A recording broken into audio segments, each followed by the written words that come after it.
what the TV drama didn't tell you about the playboy hitman who tried to murder Jeremy Thorpe's gay lover in a mountaineering accident with him on the Eiger. Standing on the doorstep of his retirement home in Poole, Dorset, immaculately turned out in his newly pressed blue and white check shirt, ex-detective Inspector David Stone remembered the case. "I was a DI in Fulham at the time and I know Dr. John Burton did the inquest," he said. "I put in a report asking for permission to go to Switzerland to follow it up, but I didn't get the authority to go." Almost 25 years ago, D.I. Stone was asked by coroner Dr. Burton to investigate how novice mountaineer Caroline Marquez plunged 900 feet to her death while climbing the Eiger in the Swiss Alps. But for the identity of the man who was roped to the 45-year-old mother of 3 and survived the fall to the ground, the case would surely have receded from public view.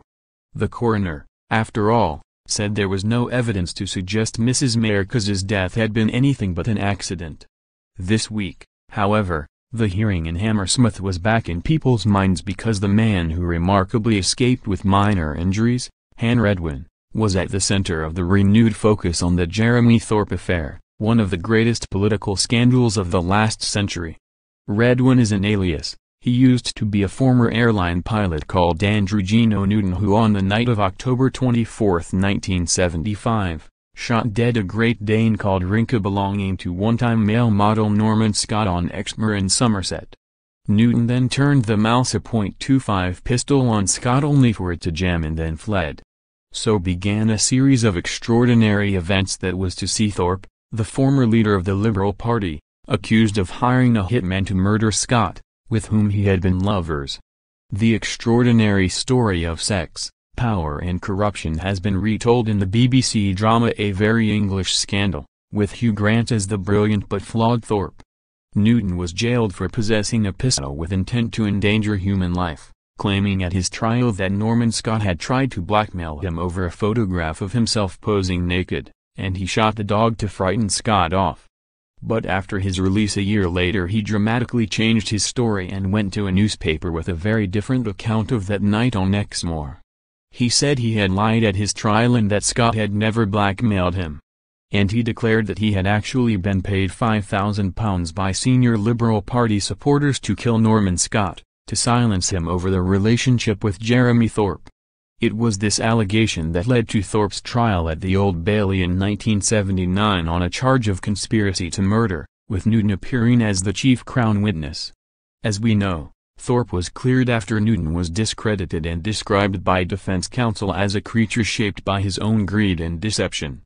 As for Scott, he too left the court with his reputation in tatters, after famously being eviscerated by the trial judge as a crook, liar, sponger, whiner and parasite. In the years since he has rebuilt his life and for more than 30 years has lived the genteel life of a country squire at his Grade 1 listed £1.3 million home in Throwley, near Shagford on the edge of Dartmoor in Devon. The thatched longhouse was bought for him in 1985 by benefactors who felt he had suffered unfairly at the hands of the establishment. Scott himself told the World of Interiors magazine 2 years ago that it had been provided for him by sympathizers, and they are believed to be neighbors who own land locally. In the stables outside are horses and ponies. Scott, 78, still rides out on the moors most days, while in the yard hens and cockerels scratch at the ground. And his bucolic idyll might have continued uninterrupted had it not been for a farcical turn this week in the decades-old story, after police, who had assumed that Newton was dead, were forced to admit that he was very much alive, something a simple Google search could have told them. Police had tried to speak to Newton to investigate conspiracy allegations that only emerged after Thorpe's death in 2014. Those allegations came from antique firearms expert Dennis Megan, 71, who insisted the establishment had covered up his own role in the affair. Megan claimed he had never been called to give evidence in the original Thorpe trial, even though he told police back in 1975 that he had turned down an offer of £13,500, equivalent to £140,000 today, from Newton and a representative of Thorpe to silence Scott.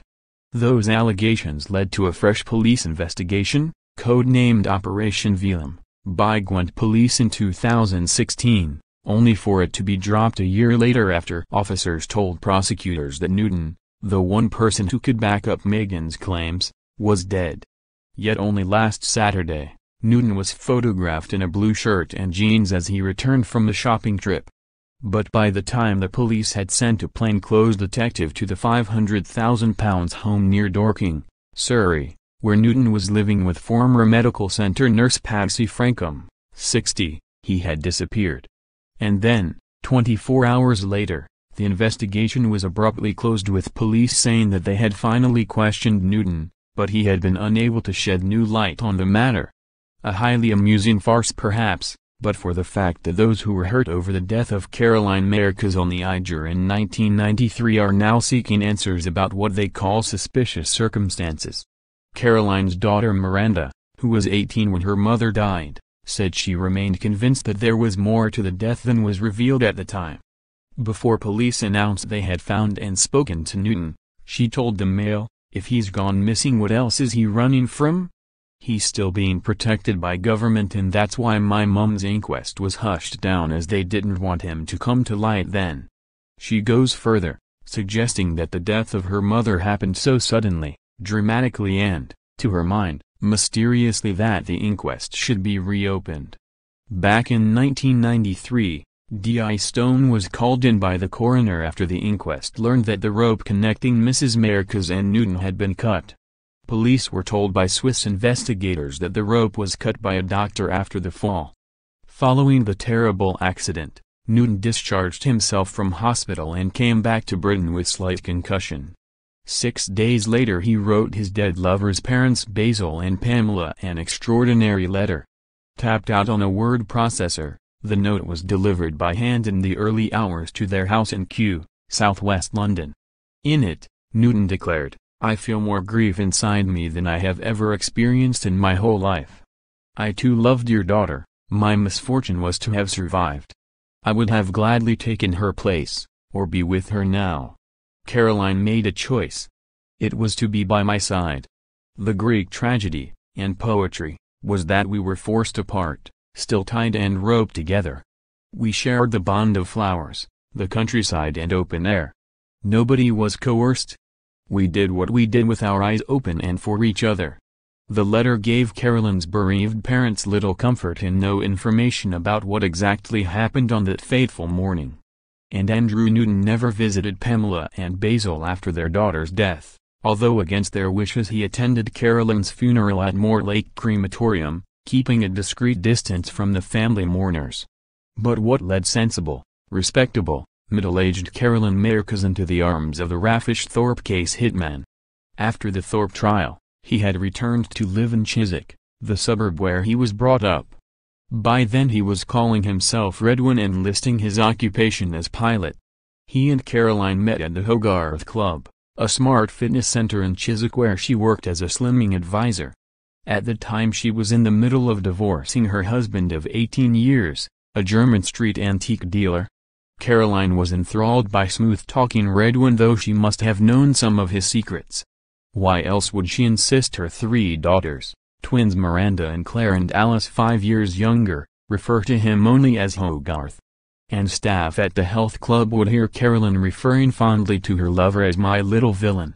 At the time of their mother's inquest, the twins said their mother was besotted. "He was the opposite of Dad," said Miranda. "He was athletic and unreliable. He wanted to go out a lot. Dad just wanted to stay at home every night." Redwin had a reputation for pursuing women of a certain type, older, affluent, energetic.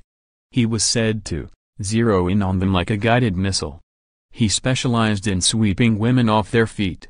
On August 18, 1993 he and Caroline set off for Switzerland in her car, having announced they were going on a climbing holiday. She told a friend she didn't have any climbing experience, but had been practicing. Practicing turned out to mean walking round Chiswick in her new climbing boots. She also told a friend she was withdrawing £6,000 from her bank to pay for the trip, although after her death, her bank statement